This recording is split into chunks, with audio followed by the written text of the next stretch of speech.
And when they do, everybody scream their way out of the battle. So my whole thing is, even at these organized battles, everyone is doing a recital battle. Most. Not, I say most.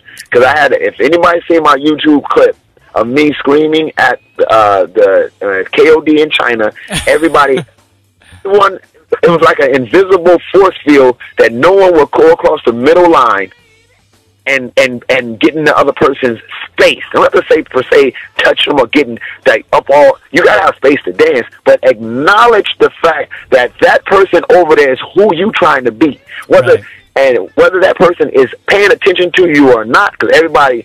And I don't get this thing where people want people to watch them. Watch me. Bump that. By the time you're doing all this, you want me to watch you stop dancing. Dance.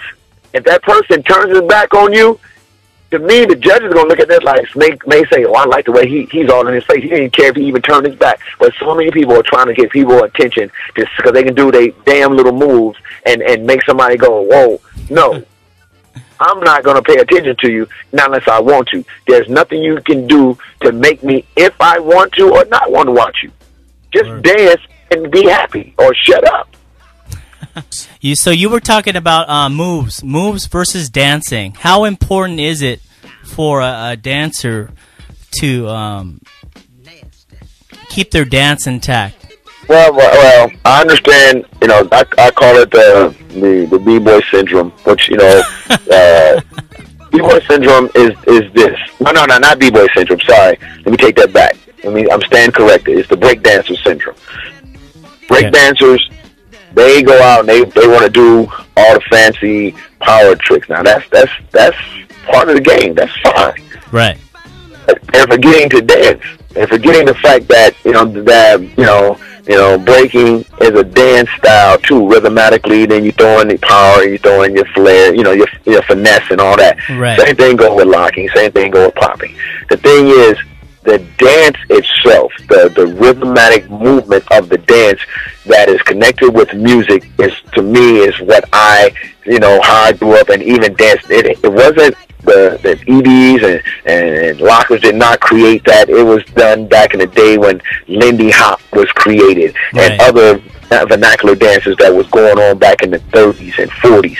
When you watch, anybody, you go on YouTube and watch this dancing back in those days, and you'll see the same groovy feeling on some moves and tricks. But the thing what they did is make sure that the dance of the rhythm of the dance was intact, that was connected with the music. A lot of people are not connecting themselves with music and dancing with music because all they do is practice dang tricks and moves. Right. I have tricks and moves up the yin yang. I can do all kind of things that I practice, but I also practice putting all that stuff into rhythmatic movement. I can go in and out of tricks on the beat. When I started doing ground moves, I was doing ground moves on beat, down, coming up, changing, switching, on beat. But the effect and you look at it and go, whoa, look at what he just did. But everything was done to beat. So I say learn everything at the same time. That's what I'm saying. Because I came from an era of we were rhythmatic dancers. We can go to a club or party and dance with a girl. Majority of the street dancers now don't do that. They wasn't social dancers. They're not social dancers. They don't go to clubs and I'm just gonna get my groove on. And I'm not saying not everyone, some people, a majority of people don't do that, because I see it at all the events. Everybody's in a circle, everybody trying to get out, and girls are just watching. You ask a girl to dance, you be like, huh? I forbid a girl ask some of these dancers to dance who say they dancers. They look at them like, wait, are you kidding me? Let's battle first. Like, no, can we just exchange grooves and moves? No, we're gonna battle. I want to battle you first. No, get up out of here. So my thing is, it's almost a lost art now that street dancers of the new generations, majority of them don't understand just how to just dance on pure rhythm and also dance within the tricks. I mean, what do you recommend to some of these guys? Well, I just recommend, man, start, man, listening to the people that was before you, like, and saying, hey, the groove the rhythm hasn't changed. Meaning, the same way I was brought up, the same way my parents were brought up, and before them. It's just now that everyone, and I'm not saying, again, it's not a thing that everyone doesn't dance on rhythm or grooves, and they use that right. Thematic stuff. I'm not saying that. What I'm saying is, a lot of the kids, especially if you didn't grow up in a household where there were, rhythm music, urban music, R&B music, funk music, like, a lot of people of different countries only see this stuff on television, on clips, at events. But I was born this way. Meaning there was this kind of music in my house. There was this kind of movement, rhythmic movement going on in my house. Me watching my parents and aunts and uncles move the way they move. So a lot of kids, especially overseas, especially in the Asian countries, their parents didn't grow up like that, so they didn't see their parents doing. They wasn't playing Al Green and Aretha Franklin. Right. So that's the difference of what's going on now, because everyone looks at it as I see it on television and not the lifestyle. That's how we grew up in the neighborhoods I was coming from. All the kids, everybody danced on a groove. If it was somebody that was better than you as dance, that means they was phenomenal, because everybody can freaking dance. Right. And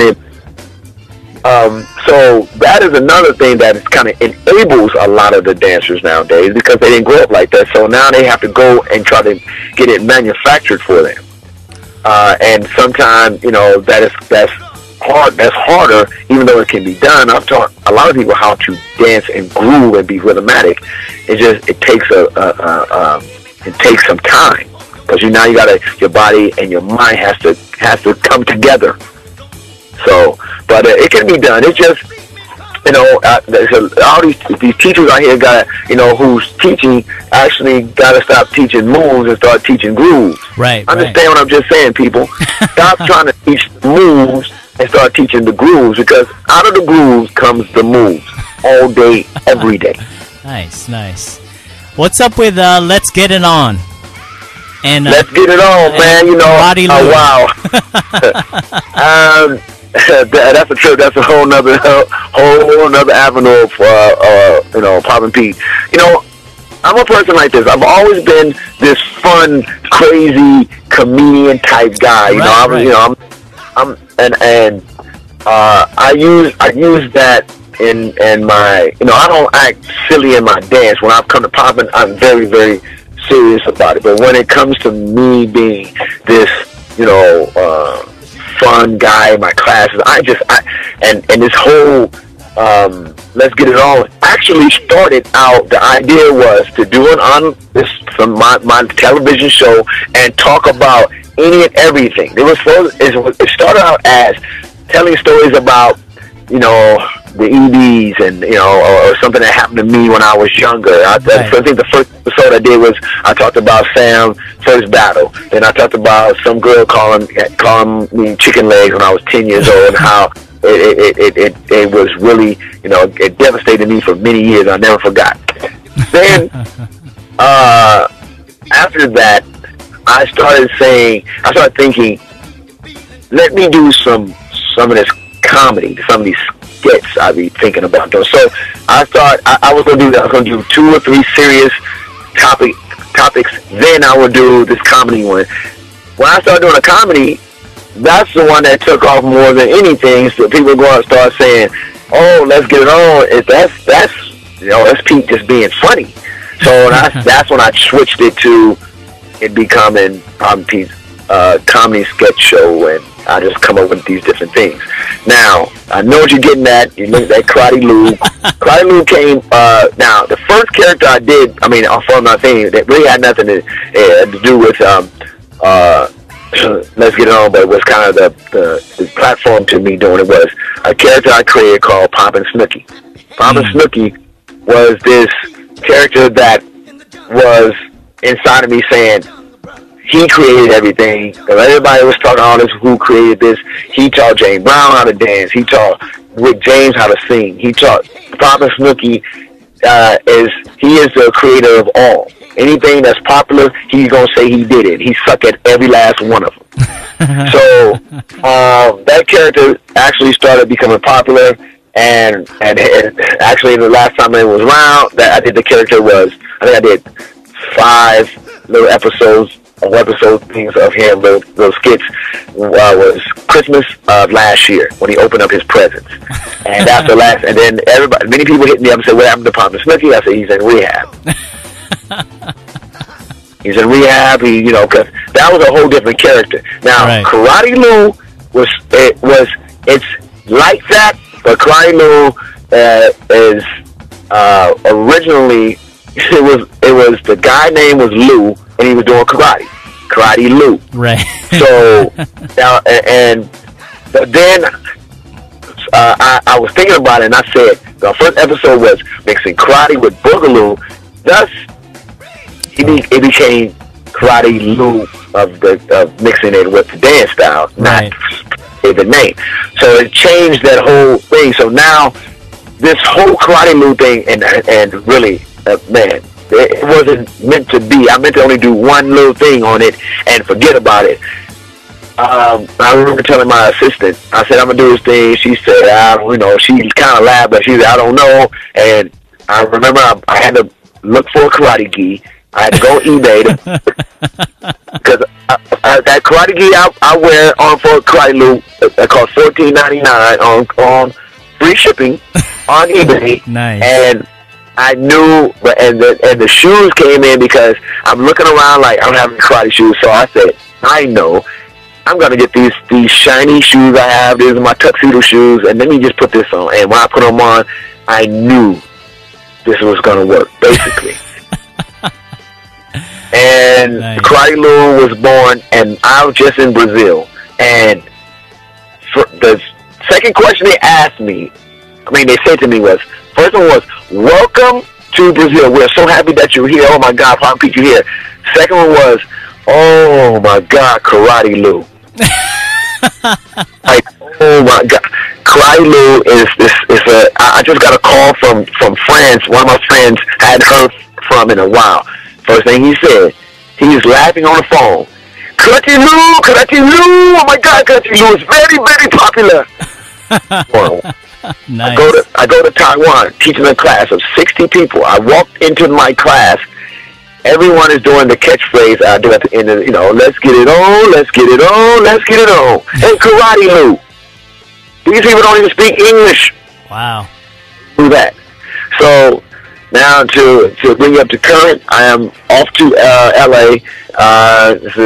This guy named Jack Splash, who actually I think he wrote something with CeeLo. I think it's a current one, CeeLo. Oh, cool. Current songs he either co-wrote or wrote that's doing well. So he's now becoming this artist. He's doing this independent video, and the song is like an 80s type music.